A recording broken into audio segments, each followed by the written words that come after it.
Hey guys, do you like comic books and do you like comic books on a spinner rack? Well, stay tuned and we'll take a look at some.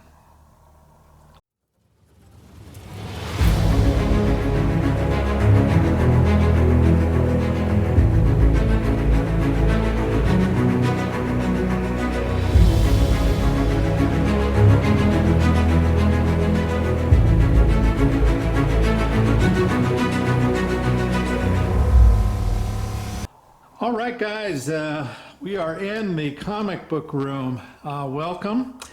And going to do an episode of What's on My Spinner Rack. And this is a thing I do where we take a look at one side of the comic books that are on a spinner rack. And we first will do a quick view of the side of books that we're going to look at. Here it is, and I'll go in a little bit closer.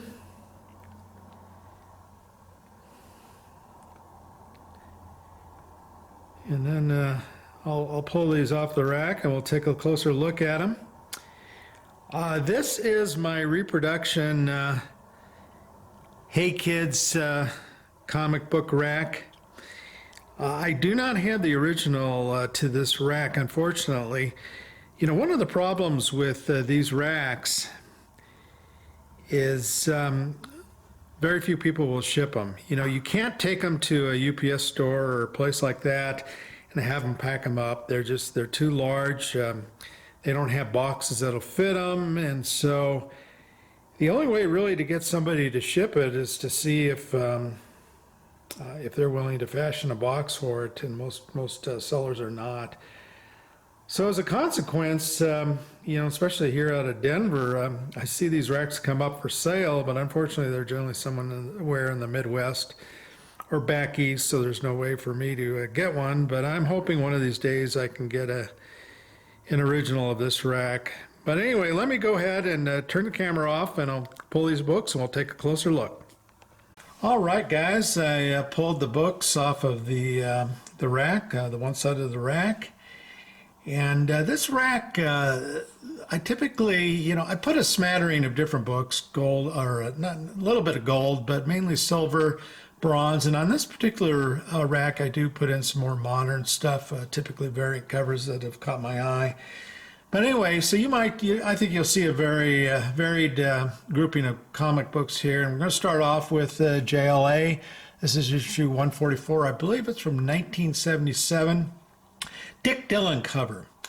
And you guys probably know, if you've watched my channel and maybe even watched when I was on Micah's Four Color Fossils channel, I really like Black Hawk and I like Dick Dillon covers.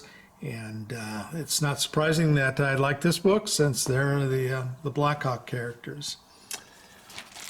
Okay, next is Superboy, Kurt Swan cover. This is 93, issue 93 from 1961. And gotta love these covers with crypto in them.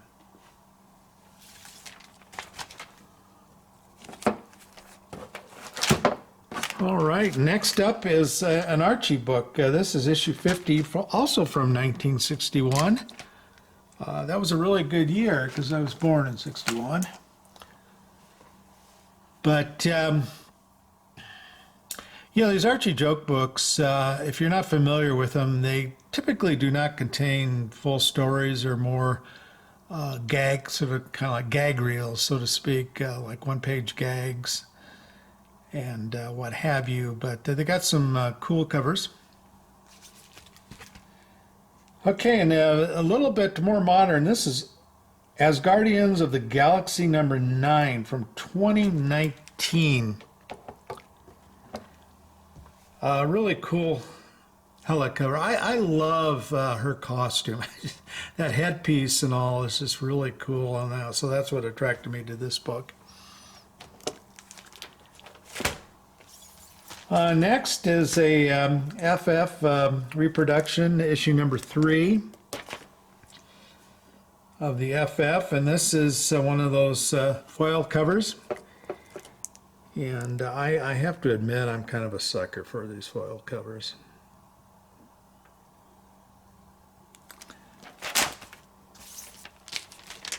Okay, Tales of Suspense, 97. I think this is a Gene Colan cover, probably. If I'm wrong, correct me, but just a classic Silver Age cover.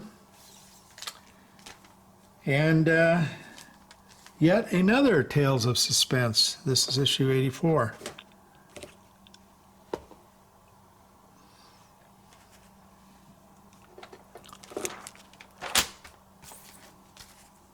This is Dell Flying Saucer Comic Books, and this is a Chick Stone cover from 1967. And I imagine that good many, probably certainly, I would think a strong majority of collectors probably like these space sci-fi covers. Okay, here we have Thor, issue 126. Pretty famous cover.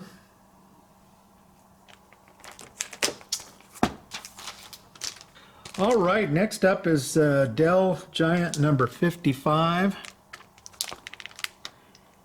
And you know, for a while there, these Dell Giants, they actually, the name of the book was Dell Giant, and they ran, I don't know, they had like 30-some issues of the book where they actually referred to them as the Dell Giants. And I really like this this giant postage stamp logo that they used on this run.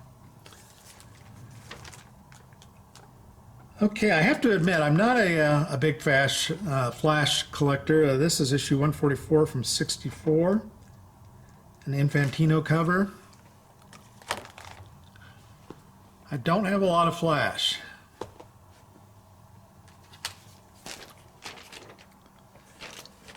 And another Tales of Suspense 79. This book seems like I have a lot of Tales of Suspense on this rack. On this side of the rack. And here's another JLA issue 142 from 77. Rick Buckler, I believe, was the penciler on the cover.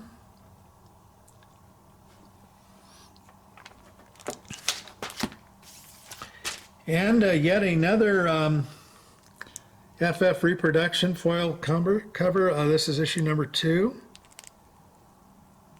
Boy, the glare on these foil covers is not very good here. Let's see if I can give you a good view of it without too much glare.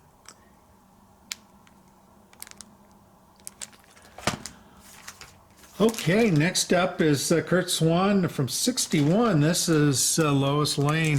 This is issue 24.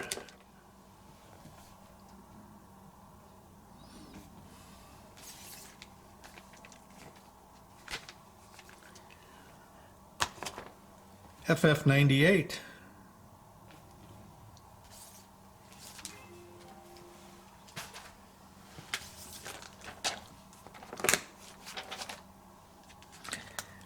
Giant Size Man Thing number 1. This is a Plug cover from 74.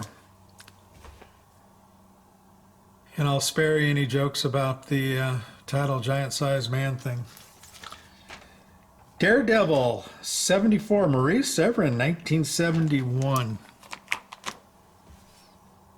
As you guys know, I really enjoy Marie Severin's work.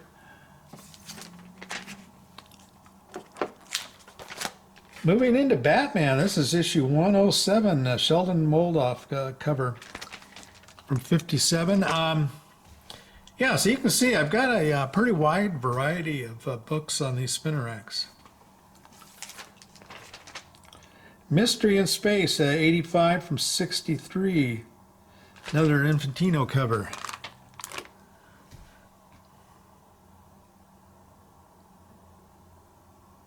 Really cool cover.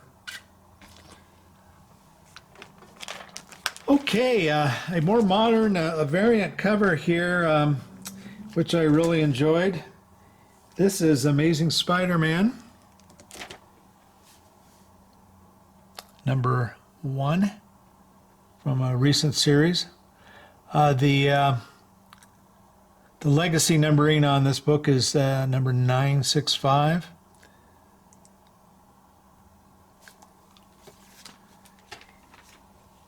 And here is another foil.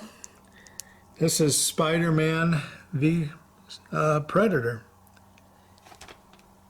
Greg Land cover, and guys, I'm not sure. I'm looking for an issue number, and I don't see it on here. And I did not write it on the back. But a really cool cover.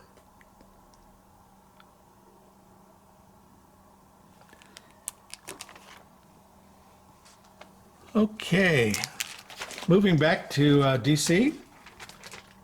This will be Sea Devils number 19, 1964, a Howard Purcell cover.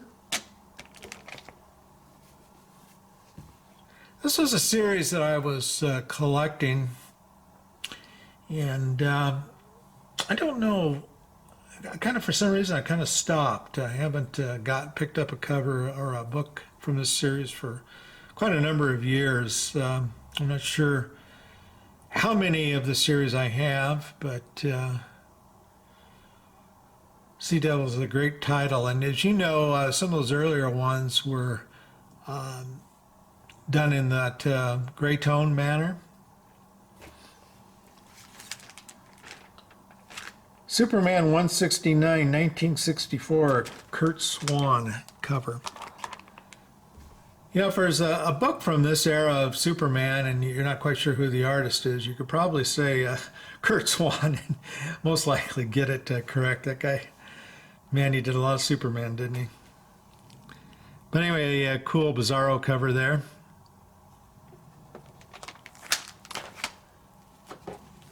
And guys, yet another foil cover. This is an Archie.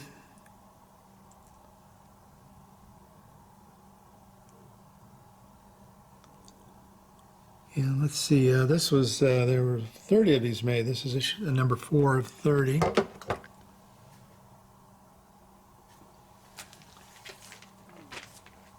Okay, I think we started off with a Dick Dillon cover, and I mentioned the run on Blackhawk that he did, and this is issue 75 from 1954, Dick Dillon cover. And I really, you know, I enjoy kind of the sci-fi Jules Verne vibe of kind of these covers. Just really fun to have on the spinner rack. They have a little bit, sometimes they have a little bit of a kind of a steampunk feel to them also. Okay, this is Jungle Jim, number 14 from 1949. Paul Norris is credited on the cover there.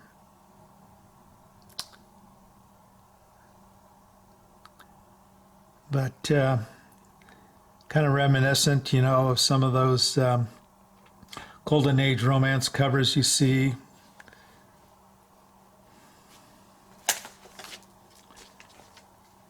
Detective Comics, $2.95. This is a 1961 Sheldon Moldoff cover.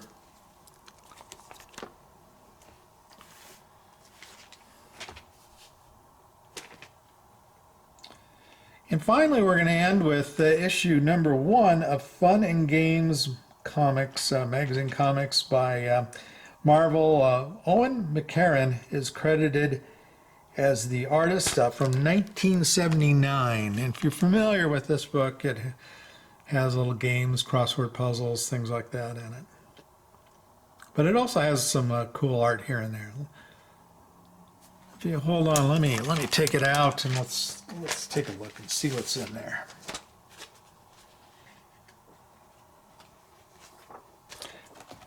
Typically it has some little kind of gag things too.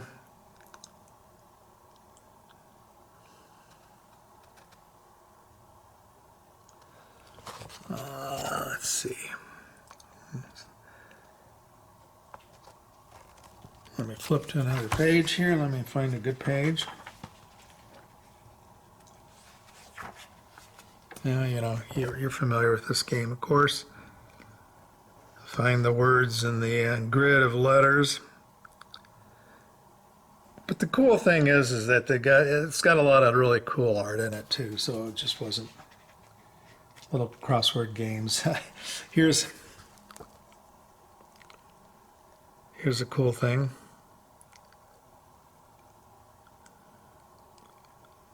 Did you get that cool thing? A little play on words there. A little house ad for the next episode. And maybe let's see. Let me flip to one other page here. Here you go. I guess a little bit of a dress the superhero, much like the Millie the Model in those books, where you could cut out things and dress the woman. Here you can dress up the superhero, I guess. All right, guys, that does it for this episode. Hopefully you enjoyed seeing these books, and please comment below, leave me a message, and take care.